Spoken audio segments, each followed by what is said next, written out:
Sa tenga, parang si Godzilla, nagwawala. 0 to 100 kph in 2.5 seconds. So, para malaman mo kung wala ka ng gas, kakato ka lang dito. 3 liters ang nagamit natin. Grabe, no? Wall riding pa yun, ha? Lupit. Sa motorcycle at merong cutest pencil case. Nung na full tank na siya, ramdam yung bigat.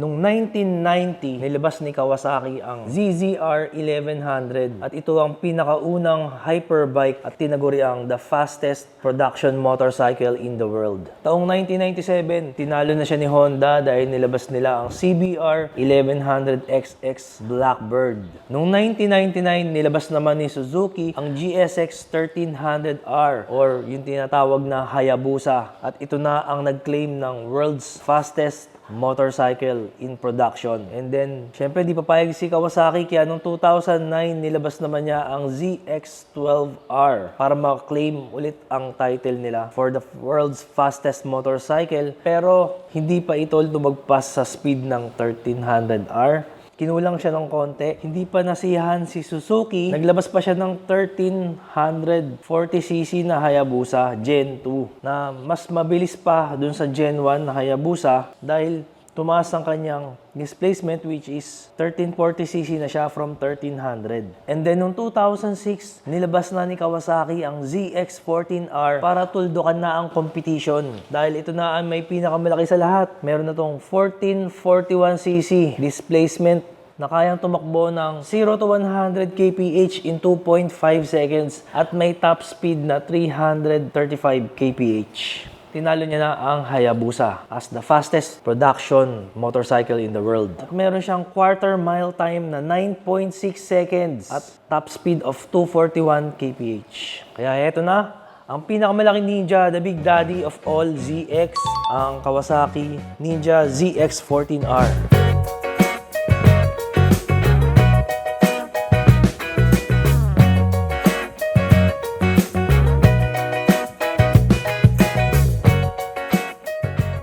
Nakita naman natin gaano siya kalaki. Meron siyang displacement na 1441cc, 200 horsepower at 11,000 RPM na may 154 Newton meters of torque at 7,500 RPM. So imagine at 7,500 RPM pa lang, kaya nang i-produce ang maximum torque niya. Na ang ibang sport bike doon pa lang sila nag-i-start na bumuelo, siya sasagad niya na kagad sa 7,500 RPM. And in comparison sa ZX-10R na isa sa pinakamalakas ng Kawasaki, meron itong torque na 114.9 Newton meters of torque. So malayo pa rin sa kanyang torque. Braking system is a dual Nissin 4-pot radial calipers na may flower type disc na semi-floating. Yung rear brake niya, medyo malaki yung disc niya, which is kailangan kasi mabigat to na bike. Ang nagustuhan ko dito is the underslang rear caliper kasi ganito yung ginagamit sa mga World Superbike or sa mga MotoGP, nasa ilalim talaga. Which is ready na to para lagyan ng Brembo. Kasi yung R1 nasa taas yung caliper, kailangan mo pa magpalit ng bracket para makapaglagay ka ng Brembo. Inverted front forks na meron siyang adjustment dito, malapit sa caliper. Ganoon din sa kabilang side. Meron din siyang adjustment dito sa ilalim. Sa ibabaw naman ng suspension niya, meron siyang adjustment ng preload sa kanan at sa kaliwa, yung sa compression. Yung rear shock naman niya is also fully adjustable. Sa looks naman niya, very flashy yung pagka-green niya. Same yung pagka-green nito sa Versys 1000 SE and sa Ninja 1000 or the H2 SX, pare-pare sila ng pagka-green. So yung front niya ang pinaka nagustuhan ko kasi very intimidating, kita mo naman. Para siyang alien or yung spider na alien doon. Kasi meron siyang 4 na projector, so para siya may 4 na mata. So dito yung high beam and dito yung low beam. Tapos yung front fender niya, kahawig to ng sa Hayabusa. Dahil nga sobrang tulin nila, para maging aerodynamic, yumakap dito yung pinaka fender hanggang sa forks. Para walang wind drag, para diretso lang yung hangin. Naka-aftermarket na to na MRA windscreen para mas mataas, para pwedeng mong tataguan. Side mirror niya, nagustuhan ko to kasi parang style, bullet style siya. Aerodynamic din, so walang bangga sa hangin. At hindi siya sobrang haba, kaya madali siyang isingit-singit sa traffic. So ito ay isang sport bike pero ginawa nilang sport touring. So, parang nasa gitna siya ng sport bike and sport touring. Pwede mo na siyang i-occasional track day. Ginamit natin sa Marilake, napakasarap gamitin. Very capable siyang humiga, bumanking. Yung frame niya makikita natin is alloy, pati yung subframe niya. Kahit paano, yung weight niya, na-manage nila na hindi ganun kabigat. Pero mabigat pa rin. Yung seat niya is a one-piece seat, pero pag bumili ka nito, may kasama na naman talaga ang seat cowl. So, pakita ko sa inyo. So, para mabuksan mo yung seat niya, dito sa side yung susian. Sa upuan pa lang, ang bigat na. So, para matanggal mo yung seat cowl niya, meron siyang tornilyo dito sa likod. Sa ilalim din ng upuan, nakalagay na rin dito yung brake fluid reservoir para sa rear brakes kasi kita niyo naman sobrang busy na rito, wala namang paglagyan. And then, malinis din naman tingnan pag nakalagay dito. Sobrang laki kasi ng space niya.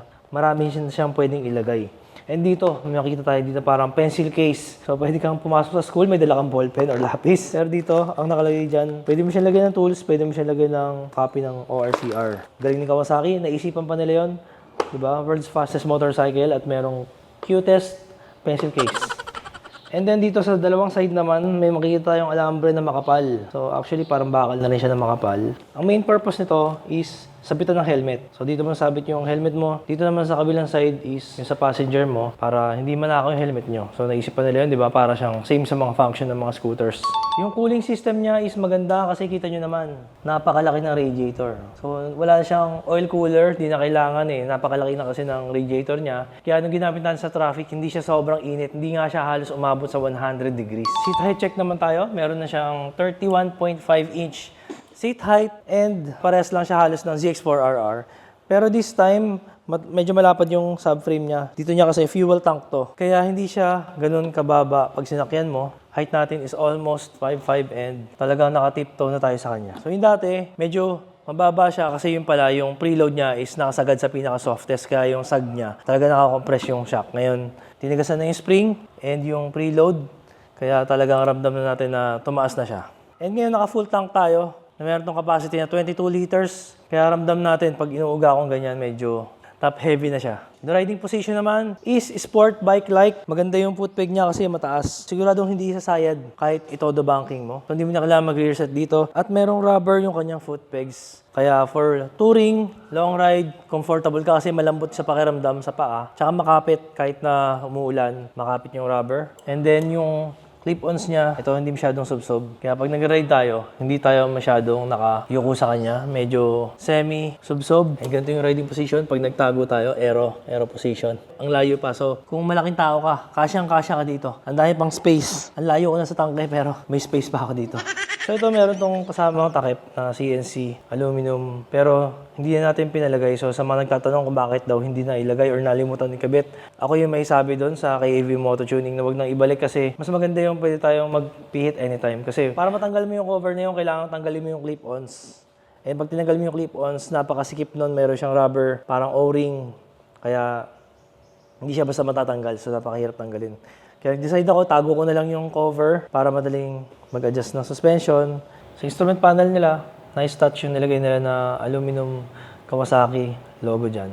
And then, ito yung kanyang top triple clamp. Napaka-futuristic. Susi niya, same din sa mga ZX6R. Yung controls niya, same sa mga ZX6R. Adjustable naman yung brake and clutch levers niya. Ganyang instrument panel, similar din naman sa Hayabusa. Parang kotse. Meron tayong tachometer dito, meron tayong speedometer dito. Dito meron tayong monochrome LCD na merong animation ng mata ng ZX14R, lumalabas Kawasaki. Meron siyang power mode, meron siyang full power and low power. So yung low power, ginagamit natin yan kapag green. Kawasaki traction control, meron siyang 1. So pwede mo siyang patayin kung gusto mo mag-wheelie or gusto mo talagang bakbakan sa racetrack. Advanced rider ka, pero pwede mo siyang dagdagan 1, 2, 3, hanggang 3 levels of traction control. Pero ako nalagay ko lang sa 1 para balance lang. Dito yung temperature niya, gear indicator. Dito yung mga temperature, outside temperature. Ito yung clock. Tapos dito naman yung fuel gauge. Ito yung odo niya. Tapos meron siyang trip meter, AB. So ayan yung ilaw niya. Pag naka-on ka, meron siyang LED park light. Sa likod meron siyang LED tail light na napakalaki. Dito naman yung signal light niya. And syempre sound check na natin para makita natin din yung headlight. Siyempre, nilagyan natin ito ng exhaust from right exhaust. Ito na yung sound check natin. Low RPM.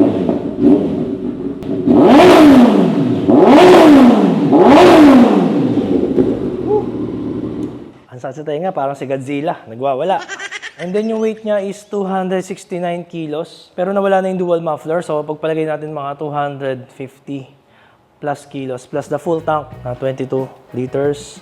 So try natin itulak-tulak. So yan. Nung na full tank na siya, ramdam yung bigat. Kaya kung hindi ka maglo-long ride, huwag ka na mag full tank.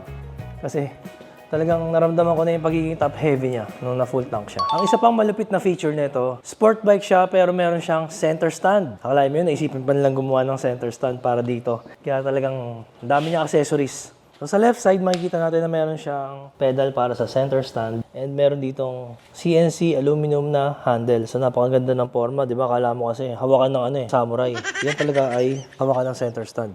So, paano mo siya sa center stand? Mahirap yung nakaganto ka kagad eh. Kailangan mo munang kunin yung center of gravity.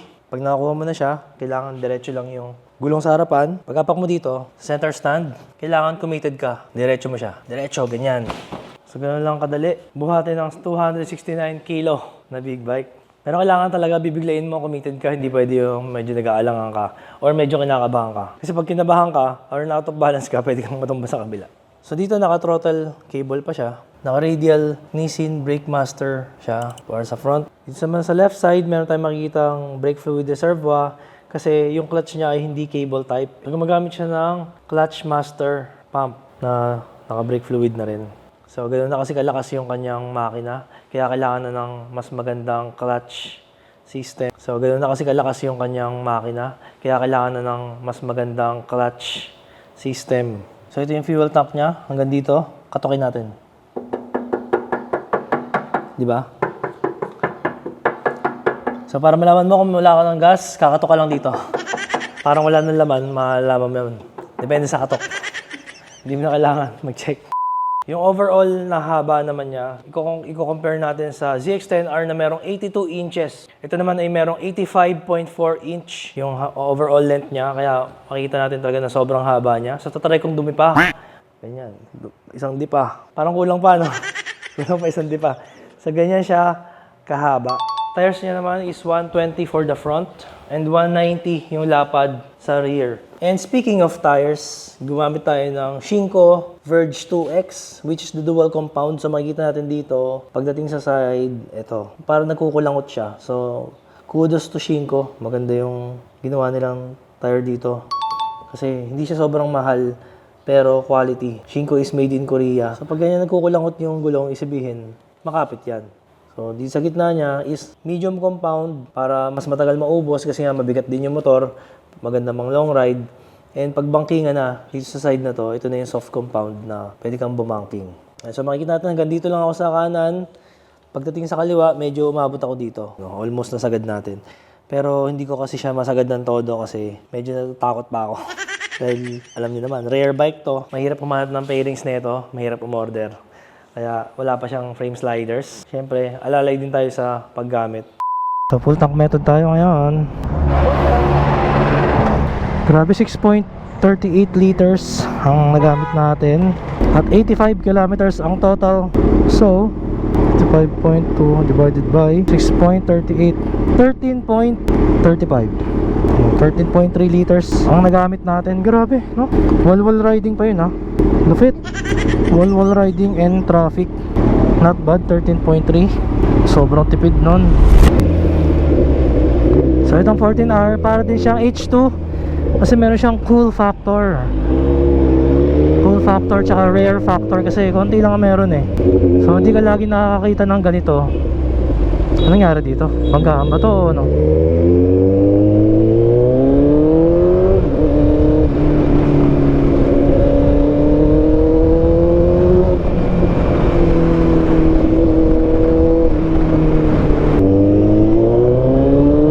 Very stable. Woo! Very stable naman siya.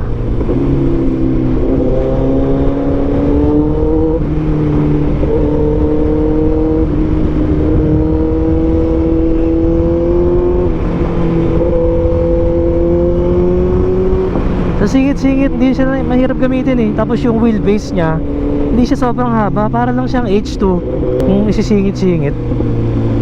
At least for me. Dahil nga, meron tayong H2, so nakukompare ko doon. Hindi naman sila nagkakalayo. Pero sa power,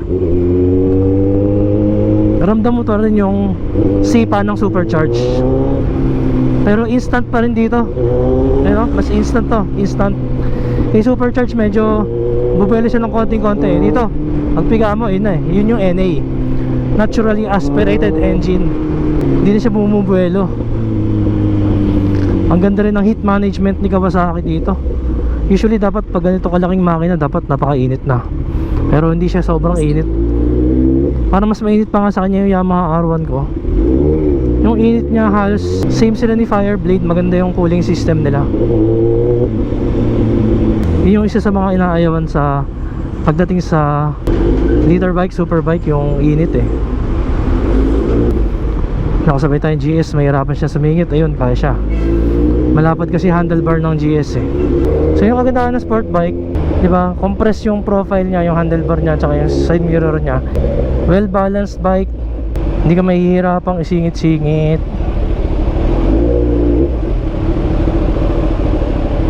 Hindi siya ganun katakaw sa gas, hindi siya ganun kainit.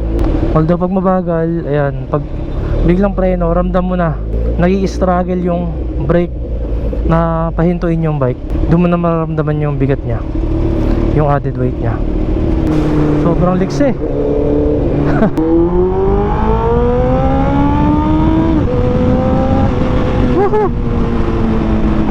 Wala akong masabi sa power. Kung gusto mo ng power, parang naiiwanan yung kaluluwa mo, parang gustong hatakin yung braso mo. Brutal acceleration, brutal power, raw power.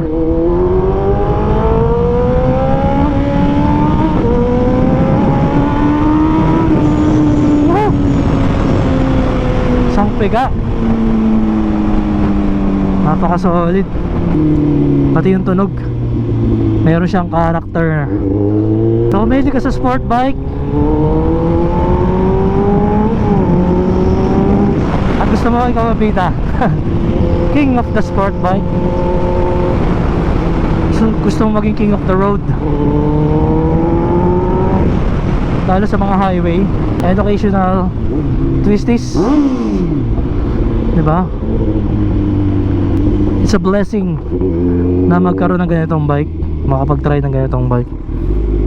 So almost 1 month ko siyang ginamit, and nung una na-intimidate ako kasi akala ko napakalaki, napakabigat, napakahirap gamitin. Pero maling-mali, nung unang sakay ko pa lang, madali siyang gamitin. Ang kailangan mo lang talaga lakas ng loob. Huwag mo lang isipin na mabigat siya, isipin na napakatuloy niya. Basta alam mo lang yung tamang pag-ride, tamang riding technique. Magagamit mo rin siya sa racetrack in Marilake. Okay naman, madali naman siyang gamitin. Pero syempre, walang motorcycle na perfect. So yung cons para sa kanya, syempre una-una yung weight niya. Tapos nung naka-full tank na, naging top heavy na. So medyo nakaka-intimidate na siya pag naka-full tank kasi naka-full force na yung bigat niya. And then second is the clutch. So medyo challenging yung clutch niya. Hindi ito pwede sa mga papayat-payat or mahina yung braso, mahina yung grip. Kasi talagang may katigasan. Ginagamit ko nga sa kanya 4 fingers para ma-press ko yung clutch niya. Lalo sa traffic or stoplight na matagal, mag-i-struggle ka na i-hold na matagal yung clutch niya. And nakakapagod. So ginawa to para sa mga talagang malalaking katawan, mga barako, talagang malaking tao. Pero in return naman, very rewarding pagka kaya mo tong motor na to. Kasi talagang, ang dating mo sa kanya, machong-macho ka talaga. So lalaking-lalaki ka talaga pag ito yung gamit mo ng motor mo. Siyempre, pag darating ka sa mga bike meet or ginagamit mo siya, yung attention sa'yo ng mga tao, lalo sa kulay nito. Talagang center of attraction ka, bida-bida ka kasi. Sobrang rare lang nito. Mas rare pa to sa H2. So konti lang makikita mo sa kalsada, konti lang makikita mo sa mga bike meets, sa mga rides, sa mga tambike. And nung nilabas nga siya sa atin, may SRP siya na 910,000. At sulit nga ba ang 910,000 para sa akin? Makina pa lang, panalong-panalo na sa presyo niya. And with all the features na napakita ko sa inyo, the cooling system, the braking system, okay na okay sa akin. And then ang pinaka nagustuhan ko sa kanya is the engine itself. Na bukod sa napakalakas, wala pa tong Euro restriction. The 200 horsepower engine na may 149 Newton meters of torque. Sobrang lakas ng acceleration. Sobrang smooth. Wala siya masyadong vibration. Or almost wala talagang vibration. So kung makachempo ka ng sariwa na ZX-14R or mura na ZX14R. Sa ngayon, ang market value niya naglalaro na lang sa 600 plus. So, kung makachempo ka ng fresh, sunggaban mo na. Dahil isa to sa mga worth it na i-collect at itago, mga for keep na bike. Kawasaki ZX14R.